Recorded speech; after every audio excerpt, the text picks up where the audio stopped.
The Republican Party in the state of Michigan, it's been quite a saga, I guess we could say, over the last, 7, 8 months, possibly even the last year. There has been nothing but infighting, nothing but chaos, to the point where they actually had a meeting that devolved into a fist fight. The cops have been called on these Republican Party gatherings in Michigan. And now we find out that it's not just that they can't get along with one another, but also, according to Comerica Bank, they're not paying their bills. See, the Republican Party of the state of Michigan, I guess allegedly more than a year ago, at some point, took out a $500,000 loan from Comerica Bank. And according to the second filing that the bank has had to make, the Michigan Republican Party isn't paying their bills. They're not repaying this loan anymore, and we're going to have to take them to court because they're more than 120 days delinquent on this $500,000 loan. So they can't get along with each other. There's constant chaos. They're struggling with fundraising, and now they're going to be taken to court because they're defaulting on $500,000.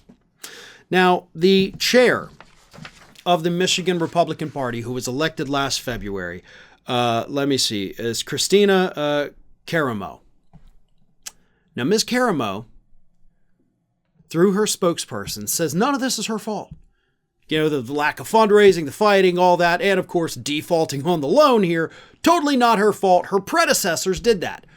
Her spokesperson, Jim Koppas, who is actually the executive director, had this to say. He said, "It's an illusion that the debt is a function of the Caramo administration. The Caramo administration has never taken 1 penny or created 1 cent worth of debt with Comerica." He then said we could pay it off tomorrow if we chose to. So choose to. Like, your party, whether you took out the loan or not, owes that money because the individual didn't take it out and keep it for themselves. The party as a whole did. So it doesn't matter who's at the top. The party took out the money, and you say, like, well, if we wanted to, we just pay it tomorrow.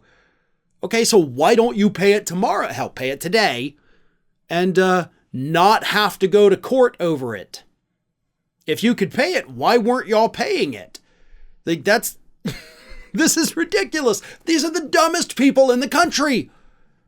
And I'm not just talking about these specific people. I'm talking about Republicans in general in the leadership positions, the people running the parties, the state parties. They're dumb as bricks, and yet somehow get in these nice cushy positions where they get to call the shots. This is idiotic.